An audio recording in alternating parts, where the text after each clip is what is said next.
የደቡብ ምዕራብ ኢትዮጵያ ሕዝቦች ክልል ፍትህ ቢሮ ኃላፊ ወይዘሮ ቤተልሔም ዳንኤል በፍትህ ስርዓቱ ላይ የሚስተዋሉ ችግሮችን ለመፍታት የመድረኩ ተሳታፊዎች መግባባት መፍጠር ይጠበቅባቸዋል ብለዋል። የፍትህ ተቋማት ቀልጣፋ አገልግሎት መስጠትና ተግባራትን ለአንድ ወገን ባለመተው በጋራ ማከናወን እንዳለባቸው ተናግረዋል። የፍትህና ፖሊስ ተቋም ተአማኒነትን ሊያገኝ ይገባል ማለት ነው። ይሄን ተአማኒነት የምናገኘው በምንድነው? አቤቱታ ተቀብለናል፣ መርምረናል፣ ክስ መስርተናል፣ ፍርድ ቤት አድርሰናል። ከዛስ እያንዳንዱን ወንጀል የሰራን አካል ተጠያቂ ማድረግ መቻል አለብን።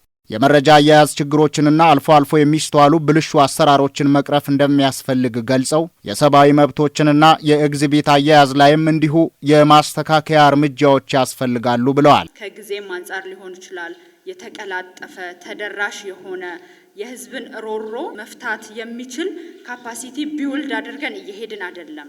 ለመንግስት ይሁን ለግለሰብ መሄድ የሚገባቸውን ማቴሪያል ጉዳዮች ወይንም ሀብት የያዘ ከሆነ ደግሞ እሱን እስከ ማስመለስ ድረስ ካልሄድን ግቡን አልመታም ማለት ነው። ወንጀለኞችን ተጠያቂ አድርገን በማህበረሰቡ ትረስት እንደመፍጠራችን ሁሉ ደግሞ አላግባብ የያዝናቸውን ንጹዎችንም ደግሞ ፈተን ትረስት ዴቨሎፕ ማድረግ መቻል አለብን ማለት ነው። የክልሉ ሰላምና ጸጥታ አስተዳደር ቢሮ ኃላፊ አቶ አንድነት አሸናፊ በፍትህ ዘርፍ የተከሰቱ ችግሮች ለህዝቡ ምሬት ምክንያት ሆነው ከ7 ዓመታት በፊት በኢትዮጵያ የፖለቲካ ለውጥ መፈጠሩን ተናግረዋል። የዛሬ 7 ዓመት እዚህ ሀገር ውስጥ ለውጥ ካስፈለጉ ጉዳዮች አንዱ የፍትህ ስርዓቱ ውስጥ ያለ መዛባት፣ ብልሽት፣ ህዝብን መንግስትን ያማረረ ችግር ነው። አንዱ የሀገሪቱ ስርዓት ለውጥ እንዲመጣ ያደረገው። በክልል ደረጃ የወንጀል ምርመራና ማጣራት ጉዳይ ለውጥ እንደሚያስፈልገው ታምኖበት እየተሰራ እንደሆነ ገልጸው የሀገሪቱን የሪፎርም ጉዳዮች ከግምት በማስገባት መስራት እንደሚገባ አመላክተዋል። በእኛ ክልል ባለፉት 2-3 ዓመታት ውስጥ ከፍ ብሎ ይገመገም የነበረው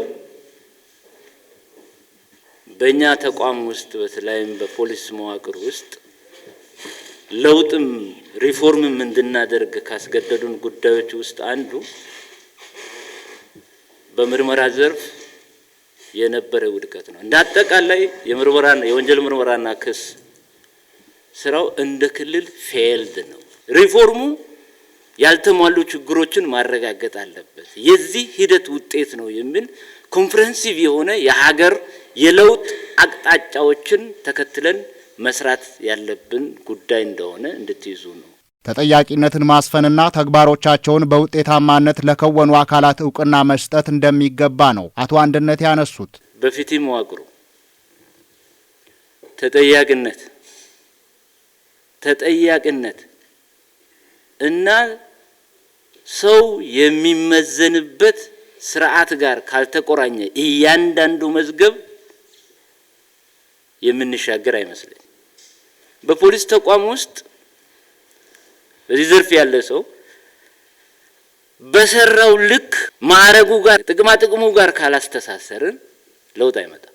የአቅም ግንባታ ጉዳይ ላይ በትኩረት መስራት እንደሚገባ ጠቁመው በግለሰቦች ደረጃ መሻሻል በመፍጠር በፖሊስ ተቋማት ላይ ለውጥ ማምጣት እንደሚገባ አሳስበዋል። የክልሉ ፖሊስ ኮሚሽን ኮሚሽነር ዶክተር ካሳ በበኩላቸው በወረዳ ደረጃ የሚስተዋሉ የወንጀል ምርመራ ስራ ችግሮችን ለማስተካከል ሊሰራ ይገባል ብለዋል። ከአመለካከት አንዳንድ በሌላ መንገድ የሚፈጠሩ ነገሮች አሉ። ይሄ ምን ያመጣል? የሰብአዊ መብት ጥሰት ላይ ትልቅ ኢንፍሉዌንስ ይፈጥራል። ይሄ ላይ ያንዳንዱ እዚህ ቤት ያለ አካል የድርሻውን መወጣት አለበት ባይ ነኝ። ሌላው ከእዝግቢት ጋር ተያይዞ የሚነሱ አሉ። አንዳንድ የኛ ክፍል ላይ እዝግቢት አያያዝ ላይ ከፍተኛ መሰረታዊ ችግር አለ፣ ክሪቲካል ችግር። ይሄ የዞን አዛዦች በየዘርፍ ያለው ዲቪዥኖች ወስታችሁ የምታስተካክሉ ነው።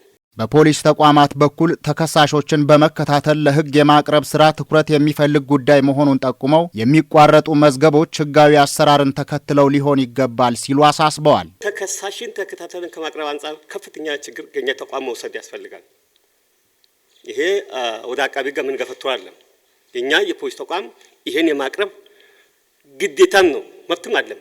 መዝገብ እስካጣራን ድረስ እኛ ማቅረብ ግዴታ አለብን። በዚህ መድረክ የተሳተፉ ባለድርሻ አካላት በሰጡት አስተያየት ተደጋግፎ በመስራት ወንጀልን መከላከል ይገባል ብለው ከዚህ በኋላ የሚኖሩ የስራ ሁኔታዎች በቀደመው ጊዜ የነበሩ ችግሮችን ለመቅረፍ የሚያስችሉ መሆን እንዳለባቸው ተናግረዋል። የክልሉ ፍትህ ቢሮ ኃላፊ ወይዘሮ ቤተልሔም ዳንኤልና የክልሉ ፖሊስ ኮሚሽን ኮሚሽነር ዶክተር ካሳ በጋራ ለመስራት የሚያስችላቸውን የመግባቢያ ሰነድ ተፈራርመው መድረኩ ተጠናቋል።